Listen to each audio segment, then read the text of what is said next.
Hello, Griffin! Hail and well met, traveler. This is Divinity Original Sin 2, and if you're looking at it right now, Griffin, you're probably thinking to yourself, hey, this looks like a PC role-playing game, right?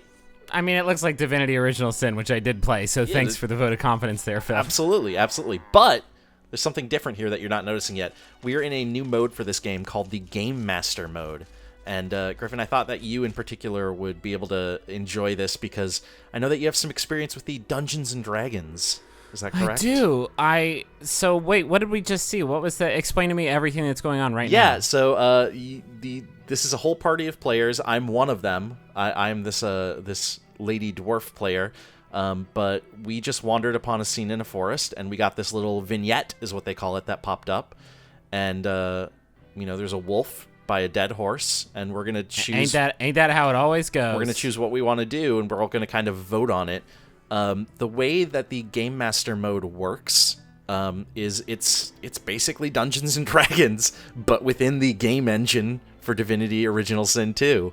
So wait, there's a player who's like controlling these events? So in addition to these 4 player characters that you see, which are all all being controlled by one or by different people, there is a 5th player who is the game master, and who is that game master paused the game and brought up this vignette as an example. Looks like everybody wants to make friends with this here wolf. Yeah, and so I'm gonna choose, I'm leading the pack here. I'm the little dwarf right up front. I'm gonna choose to toss a stick at the wolf, and the game master is actually gonna pull up and have me do a dice roll. Well, not at the wolf. You're not gonna. You don't throw the stick at the. You've played fetch with a dog before, I have right? not. You don't wing it right at. I'm a cat person. But see, you can see, you're straight up choosing here. You're doing your dice rolls.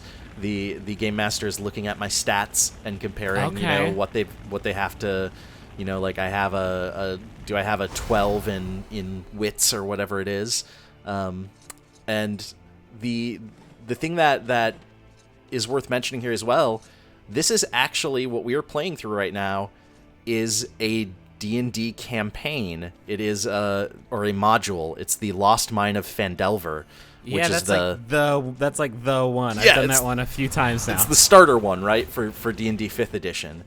So looks like maybe the plan throw the stick didn't work so great for your party. It didn't work out. But so they actually, the Divinity Original Sin folks got a deal with the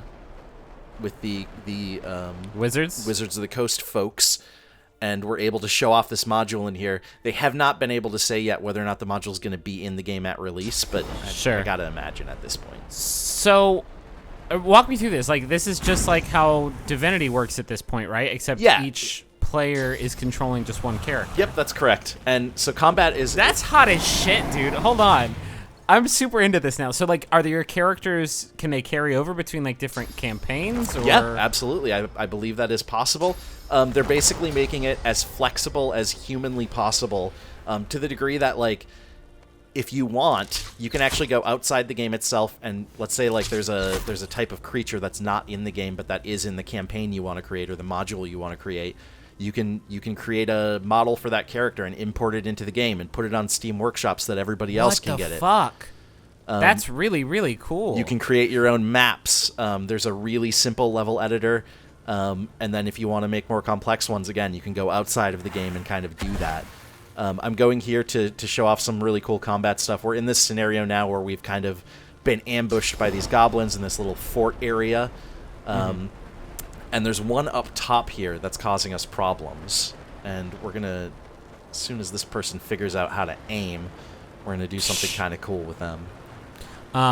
This is, I feel like a lot of these games all came out at the same time, so I have trouble keeping them straight. Divinity is the one that with, like, the cool, like, physics stuff. Like, you can pick up a barrel of oil and toss that at somebody and set them on fire and shit. And that's all still in here as well. They've kind of expanded on that system, and it's all still here. The reason I'm so into that is that it's so, like, experimental and, like, very D&D-esque. Like, I'm really into it. And so here's a scenario where this character jumped up here, Dwemer, the dwarf, and he jumped up here and he says to the game master, the person who's playing him said to the game master, hey, I want to try and tackle this goblin and throw him off the top of that thing.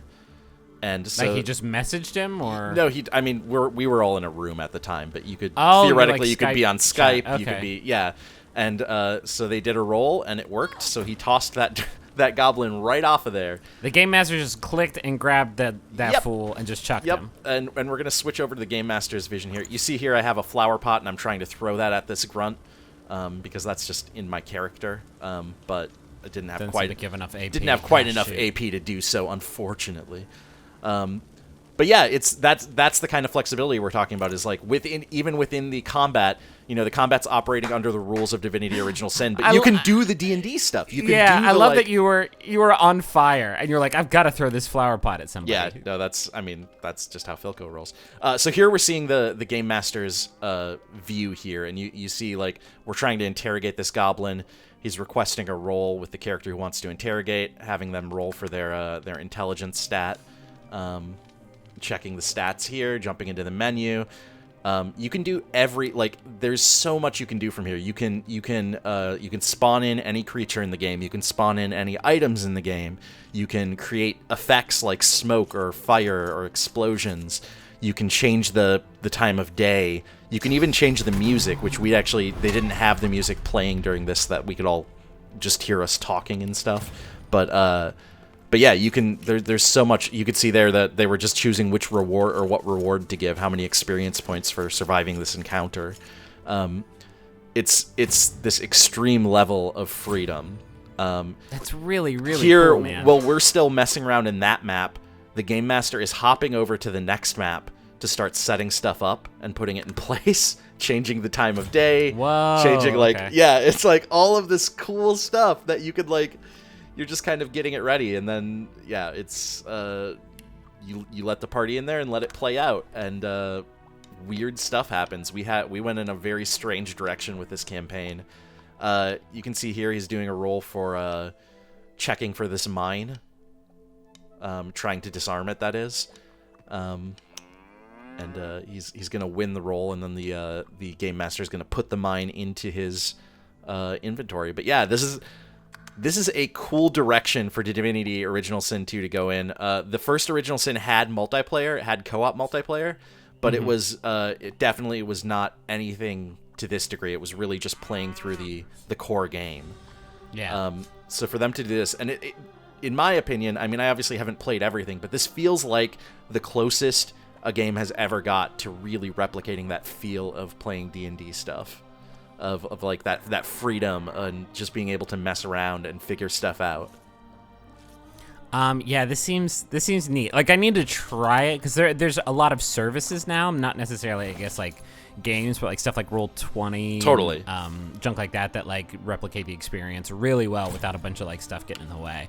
But like, I don't know. I also really like playing Divinity Original Sin. Yeah, well, that's kind of the bonus, right? Is like you get to play Divinity Original Sin on top of that, which is just a really fun system. You can see here he's picking the different vignettes, choosing one of them. And these are things that like this person just had prepped, like written out and everything ahead of time. Yep, they wrote them out, or you can edit them on the fly.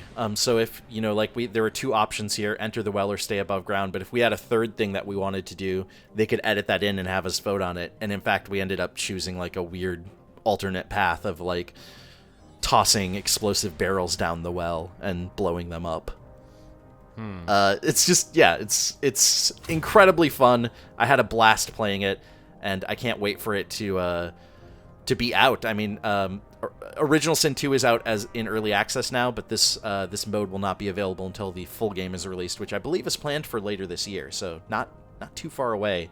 And their hope is that, like I said, hopefully they will be able to get this module in the final game, and also other actual D&D modules, and potentially other modules with other RPG publishers. Yeah, I mean, it seems like there's a lot of potential. Yeah, so fingers crossed that this turns out to be as cool as it looks. Thanks for taking a look with me, Griffin. Yeah, you got me all jazzed. I don't know what to do with all this energy. That's what I'm here for.